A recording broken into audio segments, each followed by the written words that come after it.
नमस्कार साथियों, कैसे हो आप सब। बुढ़ाने एजुकेशन में आपका हार्दिक स्वागत और अभिनंदन करता हूं। जी हाँ प्यारे दोस्तों, अपना जो बिंदु चल रहा है शब्द विचार।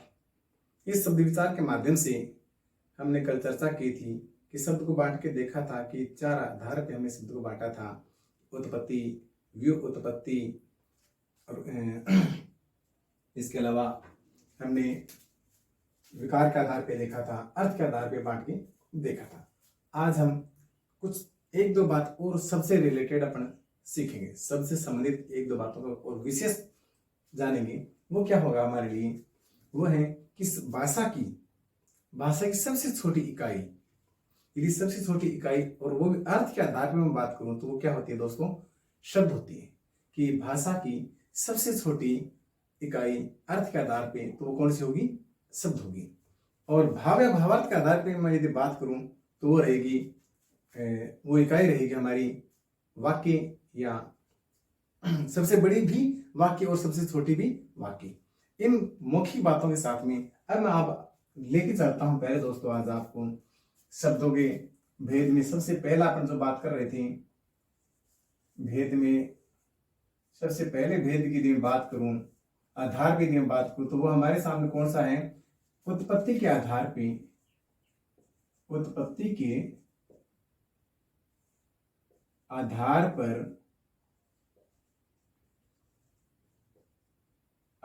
पर शब्द के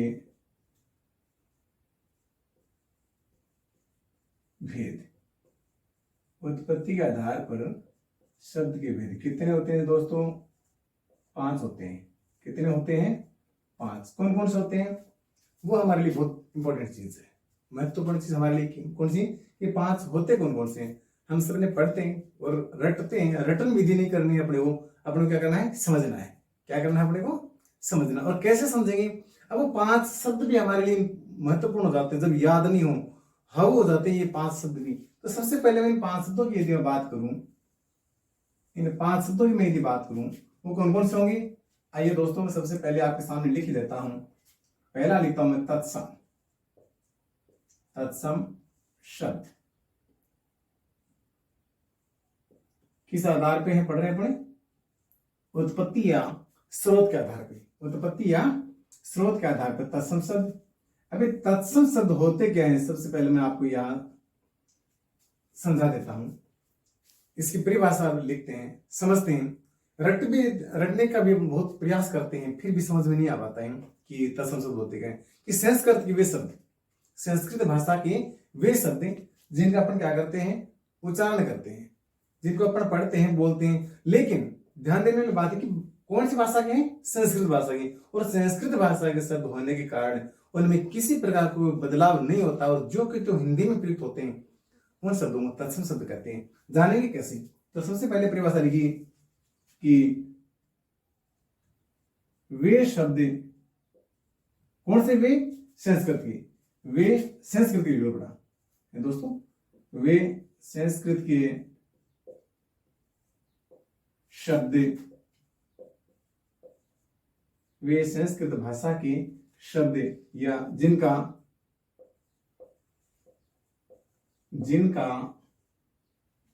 प्रयोग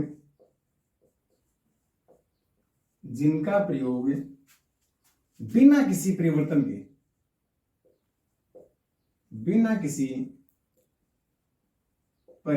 के, बिना परिवर्तन के ज्यों का त्यों,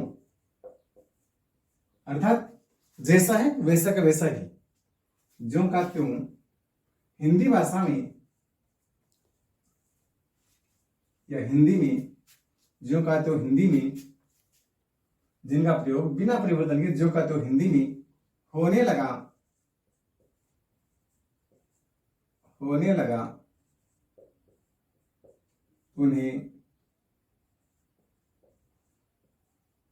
उन्हें तत्सम शब्द कहते हैं दोस्तों, उन्हें तत्सम शब्द कहते हैं।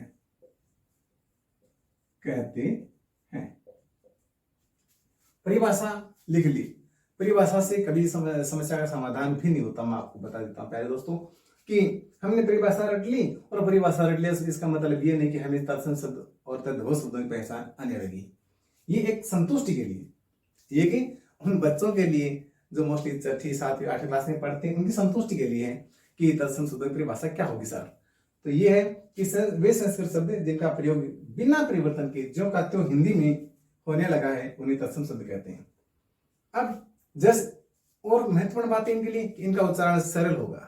सॉरी, इनका उच्चारण तत्सम शब्दों का उच्चारण क्या होगा, थोड़ा सा कठिन होगा। क्या होगा, कठिन होगा। और तद्भव का सरल होगा। तो जैसे मैं आपको समझाने का प्रयास करूं दोस्तों, जैसे एक उदाहरण देता हूं, प्रथम। मैंने लिखा प्रथम। अब पैर के नीचे र लिखा, और इसका यदि तद्भव में बदलेंगे तो पहला होगा। प्रथम है, अक्षी है, क्षेत्र है, इत्यादि। और भी बहुत सारे शब्द ऐसे हैं, यानी संस्कृत भाषा के हैं और प्रयुक्त किसमें होते हैं, हिंदी में। प्रयुक्त किसमें होते हैं, हिंदी में। और कोई परिवर्तन नहीं है, बिना किसी बदलाव के हिंदी में आने लगे। और ऐसे शब्द क्या कहलाते हैं दोस्तों, तत्सम कहलाते हैं। अब मैं बात करता हूं तद्भव की। इसी स्लाइड पे आपको समझाने का प्रयास करता हूं तद्भव, और उसके बाद में तत्सम और तद्भव के बाद हम अध्ययन करेंगे दोनों का तुलनात्मक, कि इनको आसानी से कैसे समझे अपन, वो हम जानने का प्रयास करेंगे। देखिए, अब चलते हैं तद्भव। तद्भव शब्द, तद्भव शब्द। चलिए दोस्तों, ये होता है, होते संस्कृत के हैं, लेकिन हिंदी में आते आते, हिंदी तक पहुंचते पहुंचते इनमें कुछ बदलाव आ गया, इनका उच्चारण सरल हो गया। अर्थात वे संस्कृत शब्द या संस्कृत भाषा के शब्द जिनमें कुछ परिवर्तन के साथ, जिनको कुछ परिवर्तन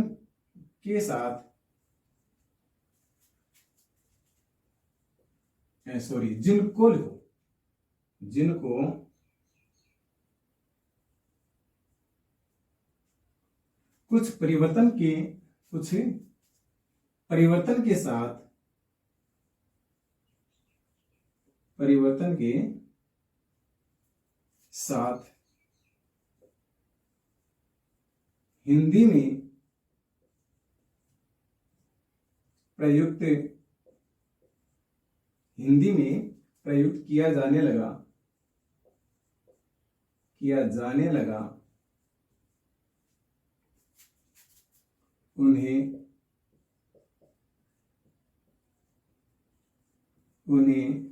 तद्भव शब्द कहते हैं। तद्भव शब्द कहते हैं।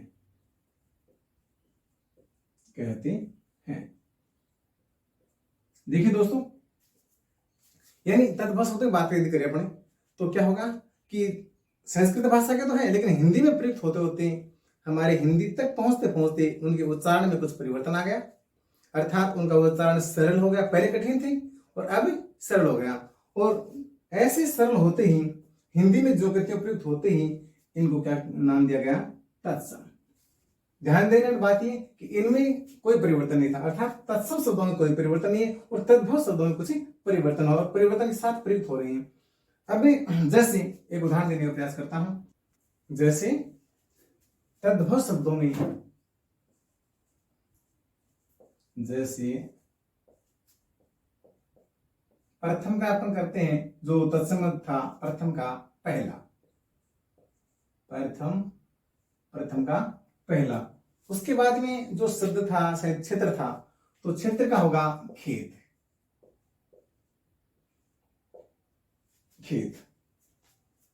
और वैसे ही कर्ण का कान हो जाएगा, इत्यादि। अब यहां तक तो ठीक है, यहां तक तो आप समझ गए कि भाई हाँ ठीक है, इनका उच्चारण सरल हो जाता है या फिर इनके उच्चारण करने में सरलता आ जाती है, ठीक है। बट हम आगे लेके चलूं प्यारे दोस्तों कि इनको पहचानेंगे कैसे। तो तत्सम और तद्भव शब्दों का तत्सम और तद्भव शब्दों की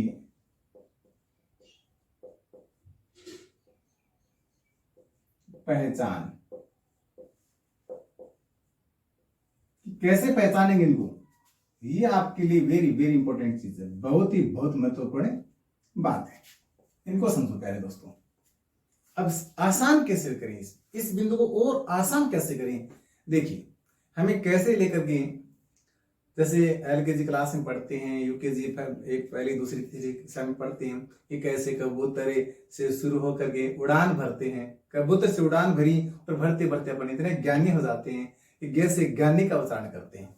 ये हमें सबको आते हैं, मानते हैं सबको आते हैं, ऐसा होगा भी नहीं कि जिसको ये नहीं आते होंगे।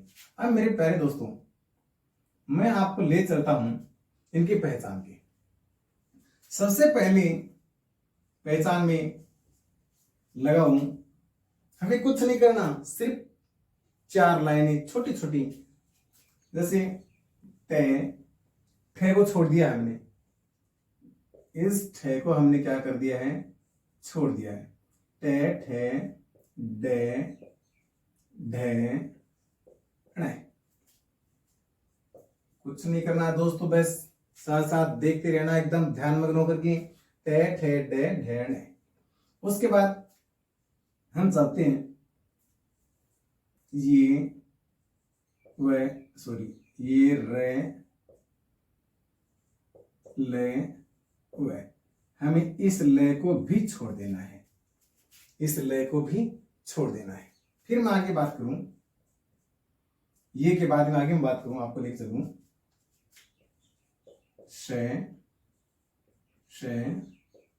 से। अब ध्यान देने वाली बात ये रहेगी अपने लिए कि से तीनों शामिल कर लिए, लेकिन तीनों से में थोड़ा सा अंतर क्या होगा वो देखने वाली बात ही। इनके अलावा ये हलंत रहेगा बेटा दोस्तों, ये हलंत रहेगा। ये जो तीसरा से है जिसको अपन दंत से कहते हैं, ये हलंत रहेगा। इसके बाद में क्ष, त्रे, जे और श, ये चारों जहां भी आपको दिखाई दे, जहां भी आपको दिखाई दे, जिस भी शब्द में आपको दिखाई दे, आप निसंकोच होकर के उनको तत्सम मान लेना। इसके अलावा अब मैंने इसको ठ को छुटवाया है, ले को छुटवाया है, तीसरे से को हलंत किया है, अर्थात दंत से को हलंत किया है। अब इसके अलावा और कहां होगा, देखो इसके अलावा अनुस्वार, अनुस्वार तो जहां तक मेरा मानना आप सभी जानते होंगे प्यारे दोस्तों, अनुस्वार ये लो, ये जहां हो, इसके अलावा जहां रे हो। अब इस रे में भी एक बात और, ये रे भी हलंत रहेगा, पूरा नहीं होगा। यदि रे पूरा आ गया तो फिर मामला तद्भव की ओर जाएगा, फिर वो शब्द तद्भव की ओर जाएगा। अब ये रे आधा हो गया, से आधा हो गया, इसके अलावा अनुस्वार आ गया, और क्या क्या आना है इसमें, फे को छोड़ दिया है, लय को छोड़ दिए हैं। फिर अब चंद्र बिंदु आपको जहां कहीं दिखाई दे दे, मैं इसको रख कर देता हूं एक बार। चंद्र बिंदु आपको इसके अलावा चंद्र बिंदु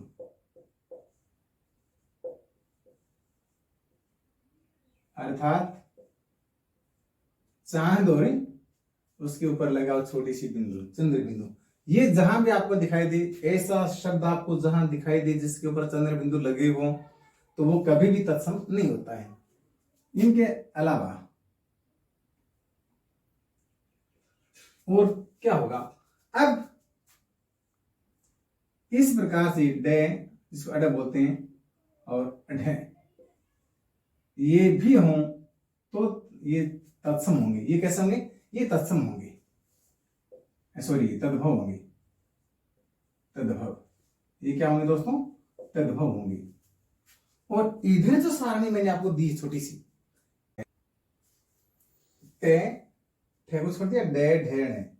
अब आप सोचोगे कि सर ने ये तो बताया नहीं कि टे का तो क्या होगा, डे ढेड़ का इनका होगा क्या। ये जहां मिले आपको शब्द के, जिस भी शब्द में मिल जाए तो वो क्या होगा दोस्तों, तत्सम होगा। रे आधा होगा, रे पूरा होती तद्भव चला जाएगा। श्रे और श्रे पूरा होती ये से दंते से, जिसको अपन सड़क वाला से या सेब वाला से के नाम से याद करते आए हैं पहली दूसरी क्लास में, तो वो से ये आधा होगा। अच्छे से समझ में आ गया होगा, उम्मीद करता हूं ये बिंदु आपको अच्छे से समझ में आया होगा। यानी और यदि आपकी आज मांग रही, आपने अपने चैनल को लाइक शेयर सब्सक्राइब किया, तो एक दिन ऐसा आएगा प्यारे दोस्तों कि यही टॉपिक मैं आपको तत्सम और तद्भव का एक सॉन्ग के माध्यम से आपको समझाने का प्रयास करूंगा। ओके दोस्तों, अब बचा हुआ जो भाग है वो अगले दिन में आपको, जो ही ये अपना वीडियो आप अच्छे से लाइक शेयर सब्सक्राइब कर दोगे, समझ लोगे, तो मुझे कमेंट कर देना। उसके बाद ही मैं इसका बचा हुआ भाग है वो आपके सामने डालूंगा। ओके दोस्तों, धन्यवाद।